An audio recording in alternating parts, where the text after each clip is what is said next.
Hi ಎಲ್ಲರೂ ಹೇಗಿದ್ದೀರಾ? Welcome to Lakshmi Shivachari vlogs. ಎಲ್ಲರೂ ಹೇಗಿದ್ದೀರಾ? ಎಲ್ಲರೂ ಚೆನ್ನಾಗಿದ್ದೀರಾ ಅಂತೇಳಿ ಭಾವಿಸ್ತಾ ಇವತ್ತಿನ ಹೊಸ ವೀಡಿಯೋ ಜೊತೆಗೆ ನಿಮ್ಮ ಹತ್ರ ಬರ್ತಾ ಇದ್ದೀನಿ. ಸೊ ಬೆಳಗ್ಗೆನೇ ನಾನು ಮೊಳಕೆ ಕಾಳು ತಿಂತಾಯಿದ್ದೀನಿ. ಮತ್ತು ಏನಪ್ಪ ಅಂತ ಹೇಳಿದರೆ ಇವತ್ತಿನ ವ್ಲಾಗಲ್ಲಿ ಏನಾಗಿತ್ತು ಅಂತ ಹೇಳಿದರೆ ಸಿಕ್ಕಾಪಟ್ಟೆ ಡೆಲಿವರಿ ಪೇನು. ಅದು ಫೇಕ್ ಪೇನು ರಿಯಲ್ ಪೇನು ಗೊತ್ತಿಲ್ಲ. ಬಟ್ ಏನು ಮಾಡಬೇಕು ಅನ್ನೋದೇ ಗೊತ್ತಾಗ್ತಿಲ್ಲ, ಅಷ್ಟು ಪೇನ್ ಆಗ್ತಾಯಿತ್ತು ಅಂತಲೇ ಹೇಳ್ಬೋದು. 20 ಕೊಟ್ಟಿದ್ದಾರೆ ನನಗೆ ಡೇಟು. ಸೊ ಇವತ್ತು ಆಲ್ರೆಡಿ 14 ಇವತ್ತು ಡೇಟು. ಏನು ಮಾಡಬೇಕು ಗೊತ್ತೇ ಆಗ್ತಿಲ್ಲ. ಯಾವಾಗ ಆಗುತ್ತೆ ಡೆಲಿವರಿ ಅನ್ನೋದೇ ಒಂದು ಸ್ವಲ್ಪ ಒಂಥರ ಏನೋ ಇರುತ್ತಲ್ವ. ನಾವು ಎಷ್ಟು ಸ್ಟ್ರಾಂಗ್ ಆಗಿದ್ದರೂ ಎಲ್ಲ ಒಂದು ಕಡೆ ಆತಂಕ ಅನ್ನೋದಿರುತ್ತೆ. ಆ ಆತಂಕ ನನಗೂ ಕೂಡ ಹಾಗೆ ಇದೆ. ಏನೂ ಮಾಡಲಿಕ್ಕಾಗಲ್ಲ. ಸಿಕ್ಕಾಪಟ್ಟೆ ಬೇಬಿ ಮೂಮೆಂಟ್ಸ್ ಅಂತೂ ಸಿಕ್ಕಾಪಟ್ಟೆ ಇತ್ತು, ಎಕ್ಸ್ಟ್ರೀಮ್ ಲೆವೆಲಲ್ಲಿ ಇತ್ತು ಅಂತಲೇ ಹೇಳ್ಬೋದು. ಅದಕ್ಕಾಗಿ ಬೇಗ ಹಾಸ್ಪಿಟಲಿಗೆ ಹೋಗಬೇಕು ಅಂತ ಹೇಳಿ ಖಾರ ಪೊಂಗಲ್ ತಿನ್ನಬೇಕು ಅಂತ ಹೇಳಿ ನನಗನ್ನಿಸ್ತು. ಹಾಗಾಗಿ ಖಾರ ಪೊಂಗಲ್ ಮಾಡಿಸ್ಕೊಂಡಿದ್ದೆ. ಯಾಕಂತ ಹೇಳಿದ್ರೆ ಲಾಸ್ಟ್ ಯಾಕೋ ಊಟನೂ ನನಗೆ ಸರಿ ಆಗ್ತಾಯಿಲ್ಲ. ಸೊ ಹಾಗಾಗಿ ಇವತ್ತು ಖಾರ ಪೊಂಗಲ್ ಮಾಡಿಸ್ಕೊಂಡೆ. ತುಂಬ ಚೆನ್ನಾಗಾಗಿತ್ತು ಅಂತಲೇ ಹೇಳ್ಬೋದು. ಬೇಗ ನಾನು ಟಿಫನ್ ಮುಗಿಸ್ಕೊಂಡ್ಬಿಟ್ಟು ಹಾಸ್ಪಿಟಲ್ಗೆ ಹೋಗಬೇಕು ಅಂತೇಳಿ ಅಂದ್ಕೊಂಡಿದ್ದೆ. ತುಂಬ ದಿನಗಳೇ ಆಯಿತು, ನನಗಂತೂ ನಿದ್ದೆನೇ ಇಲ್ಲ.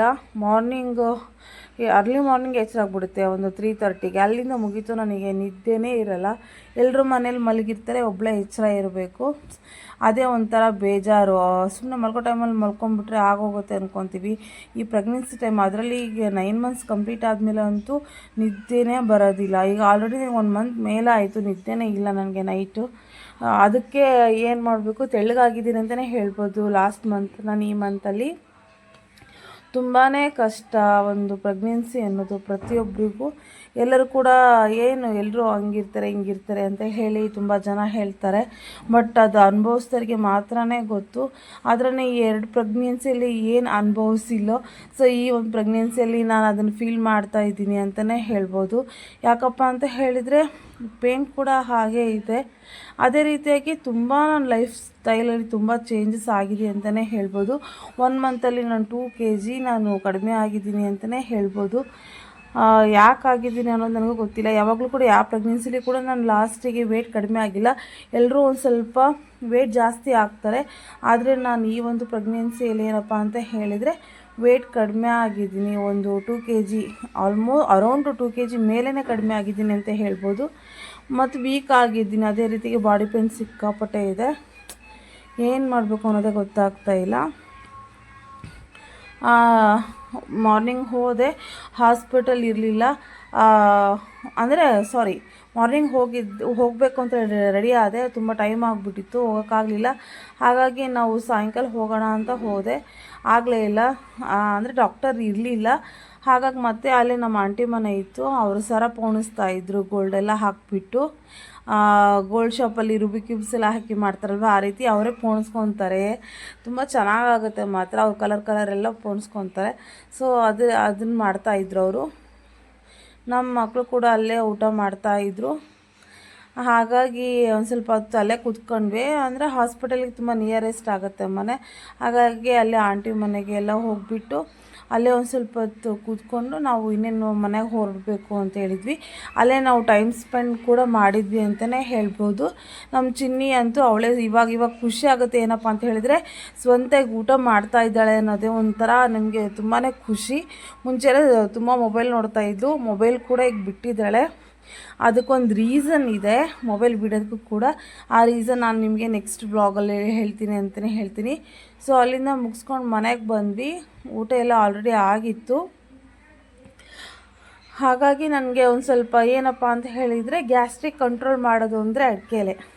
ಇದು ನಾನು ಪ್ರೆಗ್ನೆಂಟ್ ಆದಾಗಿಂದ ಅನ್ನೋ ಅಭ್ಯಾಸ ಮಾಡ್ಕೊಂಡಿರೋದು. ಯಾವಾಗಲೂ ಹಾಕ್ಕೊಳ್ಳೋದಿಲ್ಲ ನಾನು ಅಡಿಕೆ ಎಲೆನ. ಪ್ರೆಗ್ನೆಂಟ್ ಇದ್ದಾಗೆ ಒಂದು ಸ್ವಲ್ಪ ಹಾಕ್ಕೊಳ್ತೀನಿ. ಅದಕ್ಕಿಂತ ಮುಂಚೆ ನಾನು ಏನಾದರೂ ಸ್ವೀಟ್ ಊಟ ಮಾಡಿದಾಗೆ, ಚೆನ್ನಾಗಿ ಊಟ ಆದಾಗೆ ಮಾತ್ರನೇ ಹಾಕ್ಕೊಳ್ತಾ ಇದ್ದೆ. ಇವಾಗ ಮಾತ್ರ ನನಗೆ ಡೈಲಿ 3 ಟೈಮ್ಸ್ ಬೇಕೇ ಬೇಕು. ಯಾಕಪ್ಪ ಅಂತ ಹೇಳಿದರೆ ಈ ಎಲೆ ಅಡಿಕೆಯಿಂದ ಏನಾಗುತ್ತೆ ಅಂತ ಹೇಳಿದರೆ ತುಂಬ ಗ್ಯಾಸ್ಟ್ರಿಕ್ ಕಂಟ್ರೋಲ್ ಆಗುತ್ತೆ ಅಂತಲೇ ಹೇಳ್ಬೋದು. ಇದಕ್ಕೆ ನಾನು ಏನೇನು ಹಾಕ್ಕೊಳ್ತೀನಿ ಅಂತ ಹೇಳಿದರೆ 1-2 ಎಲೆ ತೊಗೊಳ್ತೀನಿ, ಒಂದು ಸ್ವಲ್ಪ ಸುಣ್ಣ, ಅದೇ ರೀತಿಯಾಗಿ ಅದಕ್ಕೆ ಒಂದು ಸ್ವಲ್ಪ ಬಡೆ ಸೊಪ್ಪು, ಅಡಿಕೆ, ಅಜ್ವಾನ, ಬಜ್ಜಿ ಬೇರು ಬರುತ್ತಲ್ವ, ಸೊ ಅದೊಂದು ಬಜ್ಜಿ ಬೇರು ಹಾಕ್ಕೊಳ್ಬೇಕು. ತುಂಬ ಚೆನ್ನಾಗಿರುತ್ತೆ ಅಂತಲೇ ಹೇಳ್ಬೋದು. ಸೊ ಇದನ್ನೆಲ್ಲ ಹಾಕ್ಕೊಂಡು ಮತ್ತು ಅದಕ್ಕೊಂದು ಸ್ವಲ್ಪ ನಂಗೆ ಟೇಸ್ಟ್ ಬೇಕು ಅಂತ ಹೇಳಿ ಬಾಂಬೆ ಅಕ್ಕಿ ಚೀಟ ಹಾಕ್ಕೊಳ್ತೀನಿ. ಅದಂದರೆ ಕಲರ್ದು ಮಸಾಲೆ ಅಡಿಕೆ ಬರುತ್ತೆ, ಸೊ ಅದನ್ನು ಹಾಕ್ಕೊಳ್ತೀನಿ. ಅದಿಲ್ಲ ಇರಲಿಲ್ಲ, ಸೊ ಹಾಗಾಗಿ ಬಾಂಬೆ ಅಡಿಕೆ ಚೀಟ್ ತೊಗೊಂಡಿದ್ದೀನಿ. ಸೊ ಇದನ್ನು ಹಾಕ್ಕೊಂಡ್ರೆ ಒಂದು ಸ್ವಲ್ಪ ಟೇಸ್ಟ್ ಆಗುತ್ತೆ ಅಂತಲೇ ಹೇಳ್ಬೋದು. ಅದೇ ರೀತಿಯಾಗಿ ಗ್ಯಾಸ್ಟ್ರಿಕ್ ಅಂತೂ ಸಿಕ್ಕಾಪಟ್ಟೆ ಕಂಟ್ರೋಲ್ ಆಗುತ್ತೆ. ನೀವು ಕೂಡ ಯಾರು ಟ್ರೈ ಮಾಡಿಲ್ಲ, ನೀವು ಕೂಡ ಒಮ್ಮೆ ಟ್ರೈ ಮಾಡಿ. ನಮ್ಮ ಚಿನ್ನಿ ಅಂತೂ ಮಲಗ್ತಾನೇ ಇಲ್ಲ. ಇವರಂತೂ ಇಲ್ಲಿ ಬಂದ್ಮೇಲೆ ಒಂದು ಸ್ವಲ್ಪ ಲೇಟ್ ನೈಟ್ ಆಗೋವರೆಗೂ ಎಚ್ಚರ ಇರ್ತಾರೆ. ನೋಡಿ ಮಲ್ಕೊಂಡೋಳು ಅದು ಅಡ್ಕೆ ಚೀಟ್ ನೋಡ್ಕೊಂಬಿಟ್ಟು ಎದ್ಕೊಂಡು ಓಡ್ಕೊಂಬಂದು, ಇಲ್ಲ ನನಗೆ ಅದು ಬೇಡ ಭಾಳ ಬೇಕು ಅಂತ ಹೇಳಿ ನಾನು ನೆಲೆಗಿಂತ ತೊಗೊಳಕ್ಕೆ ಹೋದ್ಲು, ಕೊಡಲಿಲ್ಲ ನಾನು. ಯಾಕಪ್ಪ ಅಂತ ಹೇಳಿದರೆ ಅದ್ರಾಗೆ ಅಜ್ವಾನ ಎಲ್ಲ ಇದ್ವು, ಸೊ ಅಡಿಕೆ ಎಲ್ಲ, ಹಾಗಾಗಿ ಕೊಡಲಿಲ್ಲ. ಅವಳಿಗೆ ಮತ್ತೆ ಬೇರೆ ಅಡಿಕೆ ಚೀಟ್ನಲ್ಲಿ ಅವಳಿಗೆ ಕೊಟ್ಟೆ. ಸೊ ಈ ರೀತಿಯಾಗಿ ಅವಳು ಕೂಡ ಎದ್ದು ಕುತ್ಕೊಂಡ್ಬಿಟ್ಟಿದ್ಲು. ಅಪ್ಪು ಒಂದು ಸ್ವಲ್ಪ ಮಲ್ಕೊಂಡಿದ್ದ. ನಾನು ಅಡಿಕೆ ಎಲ್ಲ ಹಾಕ್ಕೊಂಡ್ಬಿಟ್ಟು ಇನ್ನೇನು ನಾನು ಒಂದು ಸ್ವಲ್ಪ ಪರ್ಚೇಸಿಂಗ್ ಮಾಡಿದ್ದೆ ನಾನು ಮೀಶೋದಲ್ಲಿ. ಆದರೆ ಏನು ಮಾಡಬೇಕು ಅಂತ ಹೇಳಿದರೆ ಆ ಮೀಶೋದಲ್ಲಿ ನನಗೊಂದು ಸ್ವಲ್ಪ ಚೀಟಿಂಗ್ ಆಯಿತು ಅಂತಲೇ ಹೇಳ್ಬೋದು. ಈ ಬಾರಿ ಒಂಥರ ಮಲ್ಟಿ ಕಲರ್ ಆರ್ಗನೈಸರ್ ಬಾಕ್ಸಸ್ ಅಂತಲೇ ಹೇಳ್ಬೋದು. ನಾನು ಮುಂಚೆನೇ 7 ಡೇಸ್ ಒಳಗಡೆ ಓಪನ್ ಮಾಡಬೇಕಾಗಿತ್ತು. ನಾನೇನು ಮಾಡಿದೆ, ಒಂದು ಸ್ವಲ್ಪ ಹೆಲ್ತ್ ಇಶ್ಯೂ ಇರೋದ್ರಿಂದ ಆ ರೀತಿ ಏನೂ ಚೀಟಿಂಗ್ ಆಗೋದಿಲ್ಲ ಬಿಡು ಅಂತ ಹೇಳಿ ನಾನೇನು ಮಾಡಿದೆ, ಹೋಗಲಿ ಏನೂ ಆಗೋದಿಲ್ಲ ಅಂತ ಹೇಳಿಬಿಟ್ಟು ಲೇಟಾಗಿ ಒಂದು ಸ್ವಲ್ಪ ಇವತ್ತು ಓಪನ್ ಮಾಡಿದೆ ನೈಟು. ನನಗೆ ಹಾಗಾಗಿ ಅದನ್ನು ನೋಡಿಬಿಟ್ಟು ಸಿಕ್ಕಾಪಟ್ಟೆ ಬೇಜಾರಾಯಿತು. ಯಾಕಪ್ಪ ಅಂತ ಹೇಳಿದರೆ ಅದರಲ್ಲಿ 4 ಸ್ಟಿಕ್ ಕಳಿಸಿಲ್ಲ, ಅದೇ ರೀತಿಯಾಗಿ ಒಂದು ಬ್ರೋಕನ್ ಕೂಡ ಆಗಿಬಿಟ್ಟಿತ್ತು. ಸೊ ಇದು ನನ್ನದೇ ತಪ್ಪು ಅಂತಲೇ ಹೇಳ್ಬೋದು. ಆದರೆ ಒಂದು ಆ್ಯಪ್ ಮೇಲೆ ನಾವು ಏನು ಟ್ರಸ್ಟ್ ಇಟ್ಟಿರ್ತೀವಲ್ವ, ಸೊ ಅದರಿಂದ ನಮಗೆ ಚೀಟಿಂಗ್ ಕೂಡ ಆಗಿದೆ ಅಂತಲೇ ಹೇಳ್ಬೋದು. ಏನೂ ಮಾಡಲಿಕ್ಕಾಗೋದಿಲ್ಲ. ಸೊ ತುಂಬ ಚೆನ್ನಾಗಿದೆ ಅಂತೇಳಿ ರಿವ್ಯೂಸ್ ನೋಡೇ ತರಿಸಿದೆ, ಬಟ್ ನನಗೆ ಯಾವಾಗೂ ಅದರಿಂದ ಚೀಟಿಂಗ್ ಆಗಿರಲಿಲ್ಲ. ಫಸ್ಟ್ ಟೈಮ್ ಈ ರೀತಿ ಚೀಟಿಂಗ್ ಆಗಿತ್ತು. ನಾನು 7 ಡೇಸ್ ಒಳಗಡೆ ನಾನು ಚೆಕ್ ಮಾಡ್ಕೊಂಡಿದ್ದಿದ್ರೆ ಈ ರೀತಿ ಆಗ್ತಾ ಇರಲಿಲ್ವೇನೋ. ಇದರಿಂದ ನನ್ನದೇ ತಪ್ಪು ಅಂತಲೇ ಹೇಳ್ಬೋದು. ಏನೂ ಮಾಡಲಿಕ್ಕಾಗಲ್ಲ, ನೋಡುವ ಏನಾಗುತ್ತೆ ಅಂತ ಹೇಳಿ. ಏನು ಅನ್ಬಾಕ್ಸ್ ಮಾಡಿರೋ ವಿಡಿಯೋ ಮುಂದೆ ಒಂದು ಸ್ವಲ್ಪ ಆದಮೇಲೆ ಬರುತ್ತೆ, ಆವಾಗ ನೋಡಿ.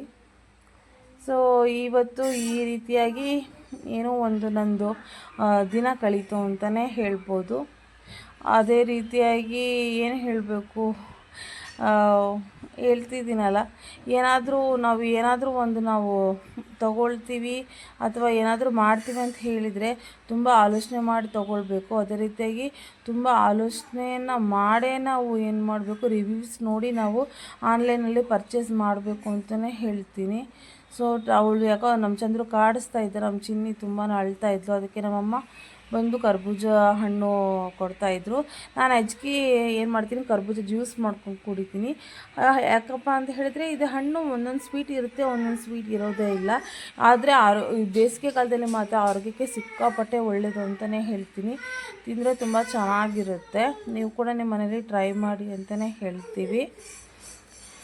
ಸೊ ಇನ್ನು ಯಾರು ನನ್ನ ಚಾನಲ್ನ ಹೊಸದಾಗಿ ನೋಡ್ತಾ ಇದ್ದೀರೋ, ಪ್ಲೀಸ್ ನನ್ನ ಚಾನಲ್ಗೆ ಸಪೋರ್ಟ್ ಮಾಡಿ, ಅದೇ ರೀತಿಯಾಗಿ ಸಬ್ಸ್ಕ್ರೈಬ್ ಮಾಡಿ ಅಂತಲೇ ಕೇಳ್ಕೊಳ್ತಾ, ಈ ನೆಕ್ಸ್ಟು ಒಂದು ಅನ್ಬಾಕ್ಸ್ ವಿಡಿಯೋ ನೋಡಿ.